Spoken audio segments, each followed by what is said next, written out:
Okay, I am back. So these definitions are useful in understanding George Gilder's Scandal of Money. I will read only the blue parts and then you can read the rest of the part for each definition. So let's start by monopoly money. Monopoly money is issued by nations that block all competitive monies in their domains. For example, in the America, U.S. dollar is this sovereign money. All the other monies are regulated or taxed very high, not and so on. So there are some obstacles to operate in other countries' states. Um, and like most straight one monopolies, the money monopoly serves the interest of politicians rather than the entrepreneurs. So it seeks power rather than advancing knowledge, and it resorts to old wealth rather than new ideas.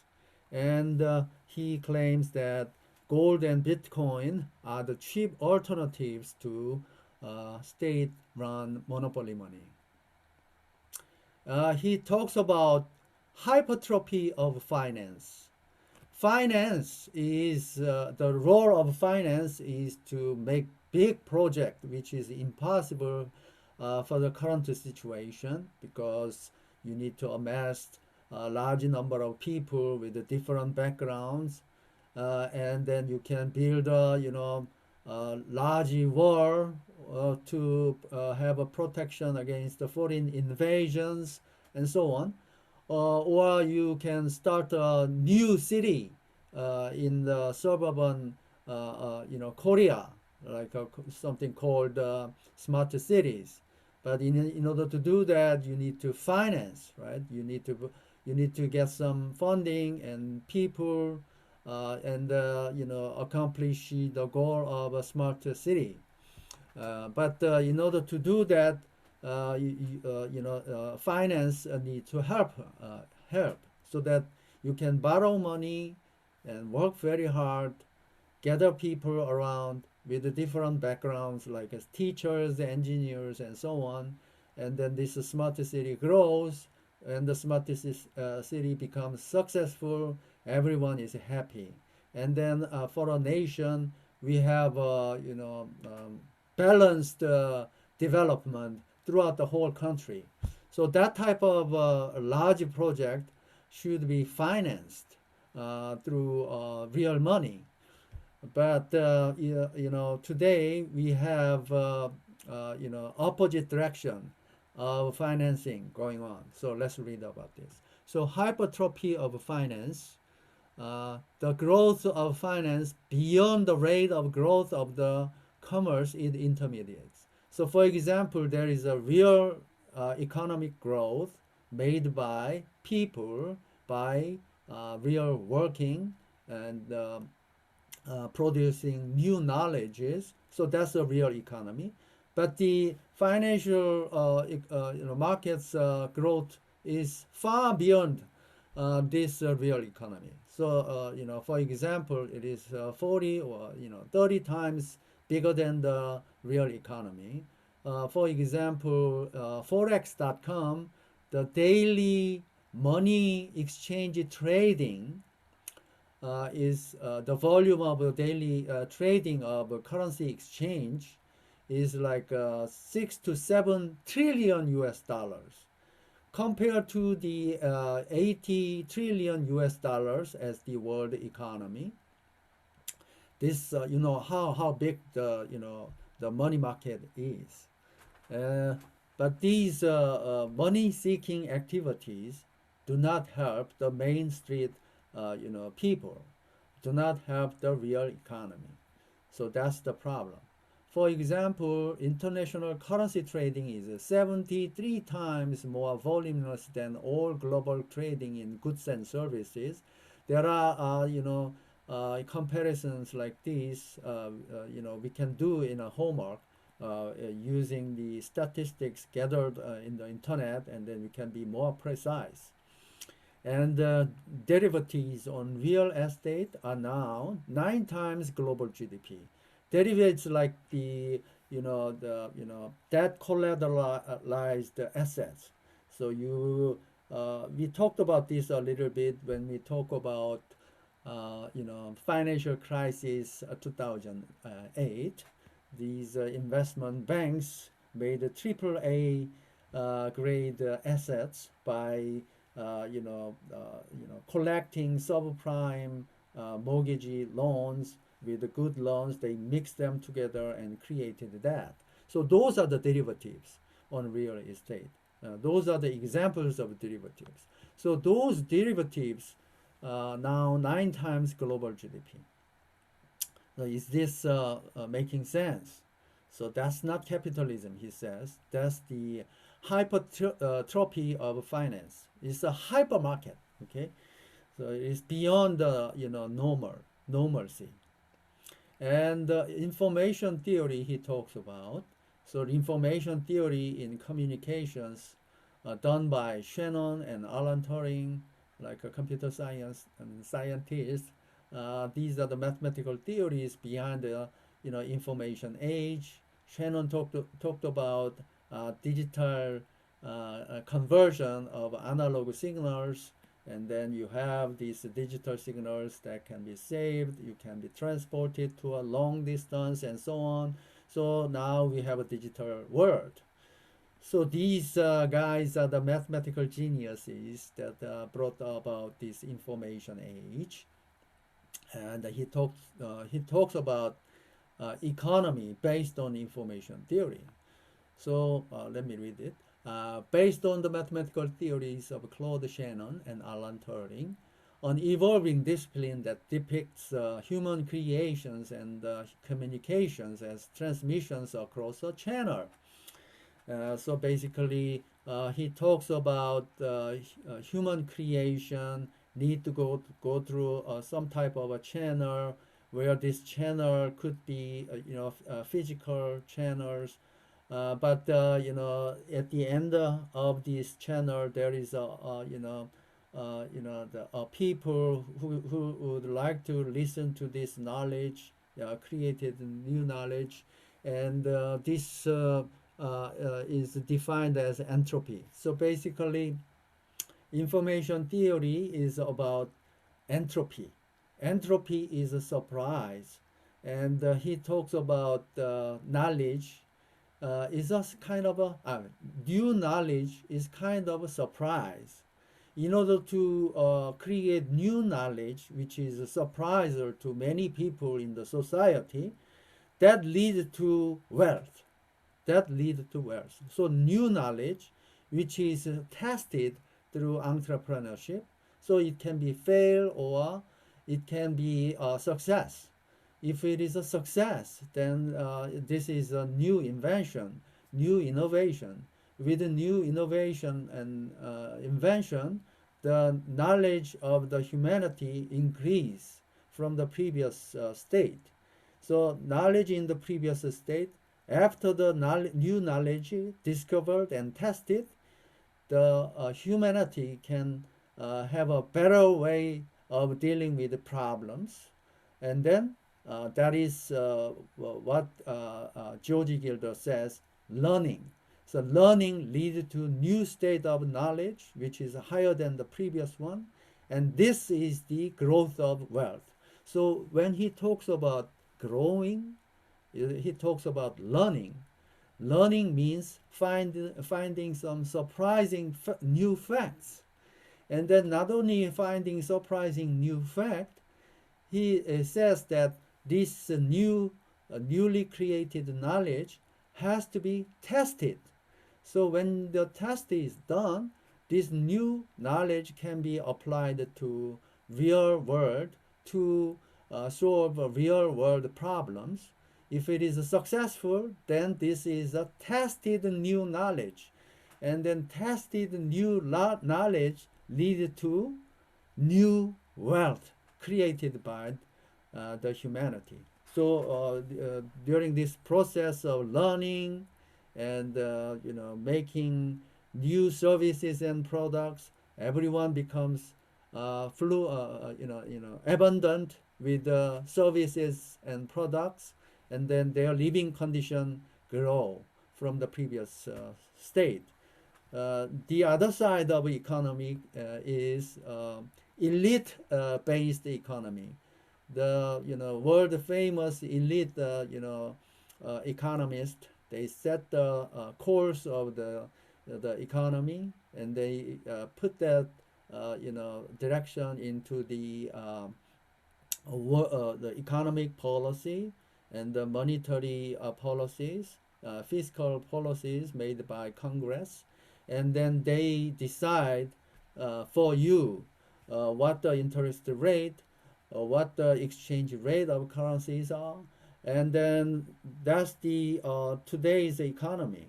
And he says it is not the right way.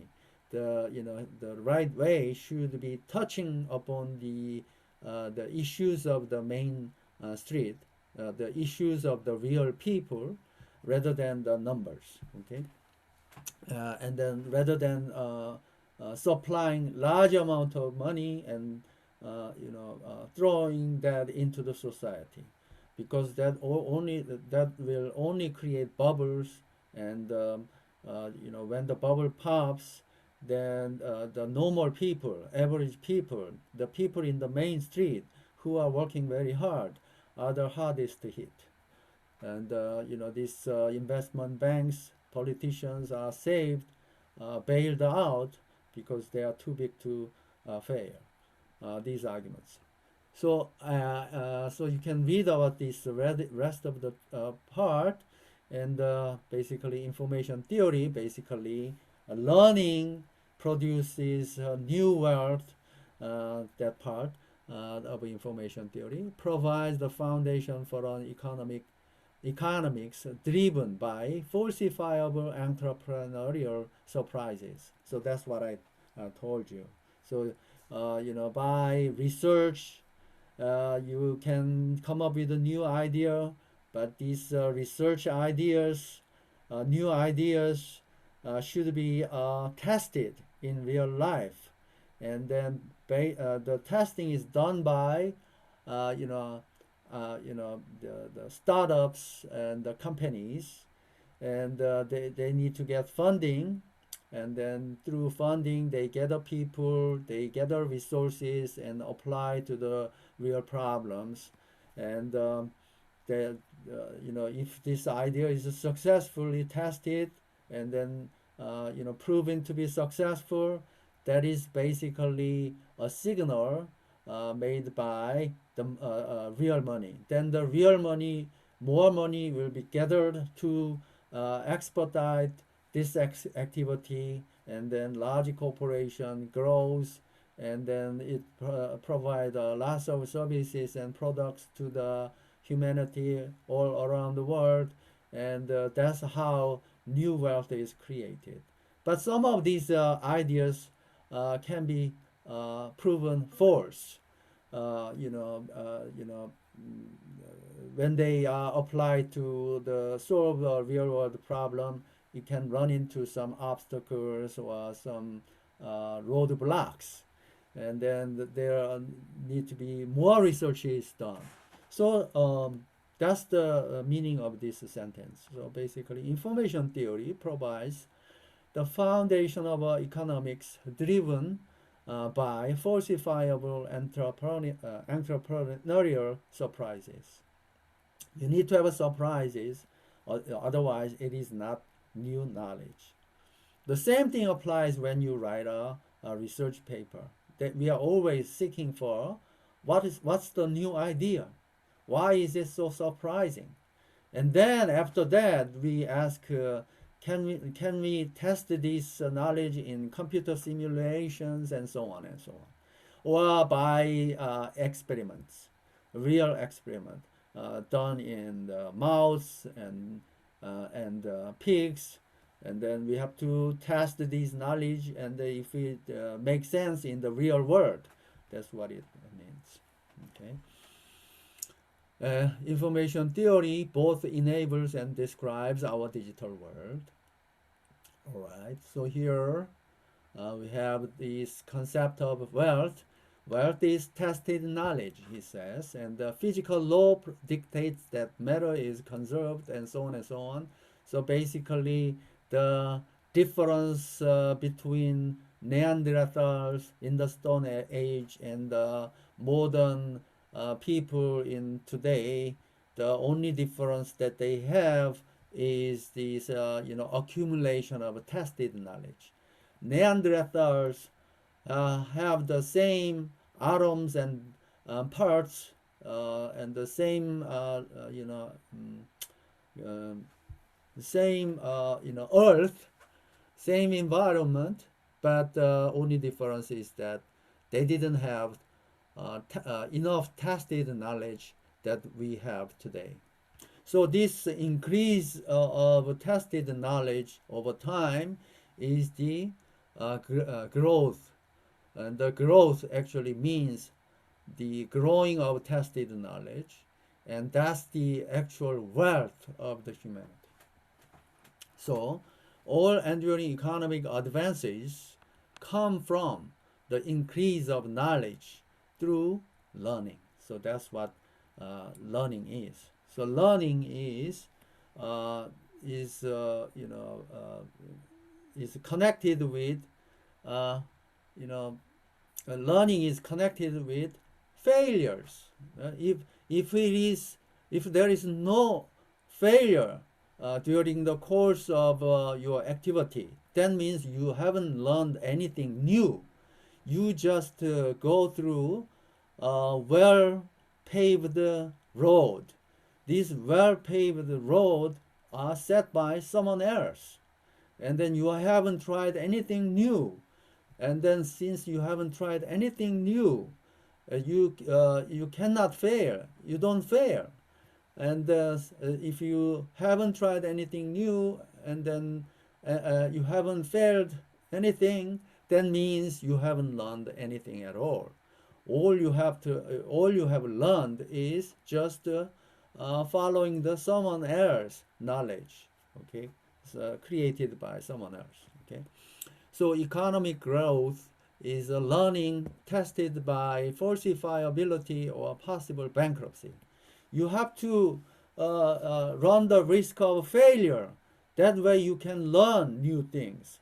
Just like when you take a look at deep neural network, you have a deep neural network where from one layer to the other layer you have a metric of weight. And when you train this neural network, this weight matrix changes its state from a previous state to the next state. But this, training is basically learning, and then the direction of learning is basically reducing the amount of error you can expect to make. By comparing the input and output of the deep neural network. So when you try to train the deep neural network, there is a trial and error. Using this error vector, there is a difference between the input and output. Using this error vector, you train the weight matrix in the all in the intermediate stages of the deep neural network. So the learning should be tested for falsity, and then during this process of learning, you could possibly go bankruptcy. Otherwise, it is not learning. Okay, because you are finding a surprising new fact to solve the problems of the world. Okay, so government guarantees, on the other hand, prevent learning because it's all paved road. They have, they here means some elites in Congress, in central banks, and government officials who are elected, who made a lot of promises to get elected, and those few elites say that these are the well thought out road. You need to just follow this road, and that's what they are saying. And when you work in this new, in this road that they have paid for you, paved for you, you don't learn anything at all because you don't get failed. Because government have guarantees. Government provides you subsidies. Government provides you everything, right? So all expanding businesses and industries follow a learning curve. Learning curve is you work very hard to learn new stuffs and cultivate new things that ordains a 20 to 30% decrease in cost with every doubling of total units sold. For example, you think of electronics, right? Cell phones. These devices getting cheaper and cheaper because the electronics like chips, computer architecture improves efficiency, and the cost of having in your hand getting lower and lower and lower because of the competition in worldwide economy. So these things are what he mean by learning curve. So it talks about Moore's law, cost effectiveness in computer industry, which doubles every 2 years and so on. McCarthy's law, this value of a power of a network grows by a square of the number of compatible nodes it links and so on.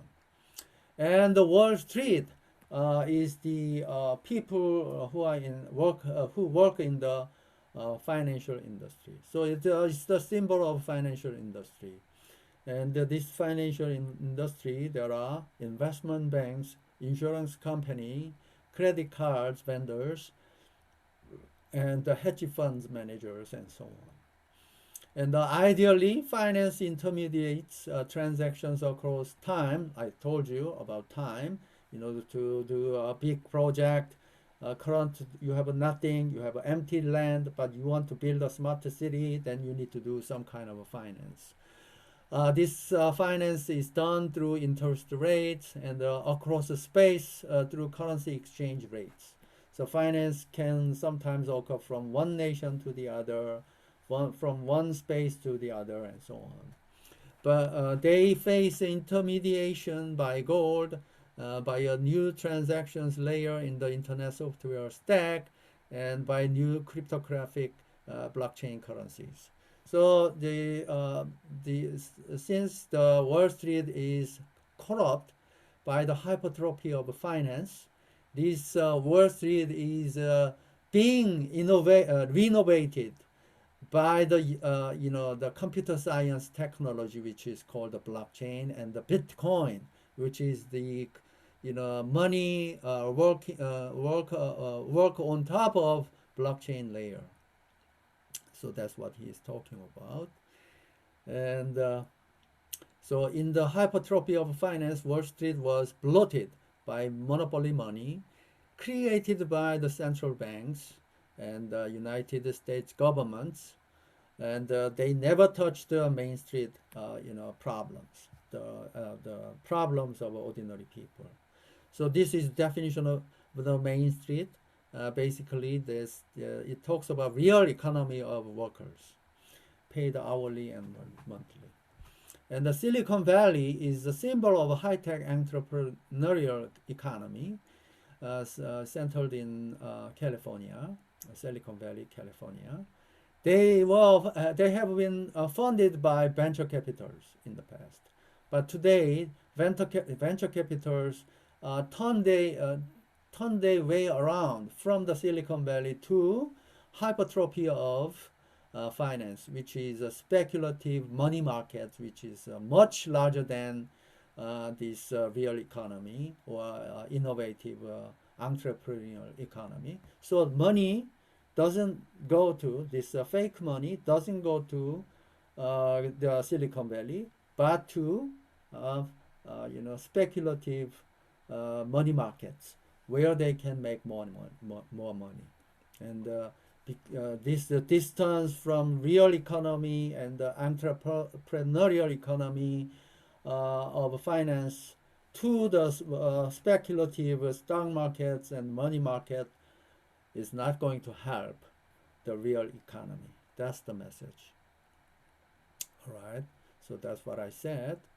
Monetary policy is a problem. Few elites are making these monetary policies, and there are following the Keynesian version, and then most economists, well trained, came from Harvard, MIT, and so on. They talk about this elite economy, and but they are making a lot of distances from the real world economy. They talk about stimulation by government, printing a lot of money, but it turned out they do not help the real people. So he talked about real money. Real money should be a measuring stick, so it should be a unit of account, metric of value that we talked about in the previous lecture. That should be reflecting the scarcity and irreversible passage of time and entropy based. So what does that mean? Every human being has a limited time span, so they have to work hard during the younger days so that they can save money, so that they can finance themselves in their old days, like that. And then when they work hard, they should work in the manner that the entropy is very high. Entropy is a measure of uncertainty. Uncertainty means surprisers, full of surprisers. Then the work should be a creative economy. I mean, it's creation oriented, and this created knowledge should be tested through entrepreneurial, process, which can fail. Then basically, that's the real work, and then the real money should be, be invested to the real economy. But if the money is real, then and the economy is wealth created by new knowledge and tested new knowledge, that means the real money should by itself flow to these economic activities that create new tested knowledge. That's what they are, what the real money is. And Bitcoin and gold are both real money in this sense, and monopoly money is not. That's what he claims. All right, I will talk about restoring real money, chapter 14, a little later.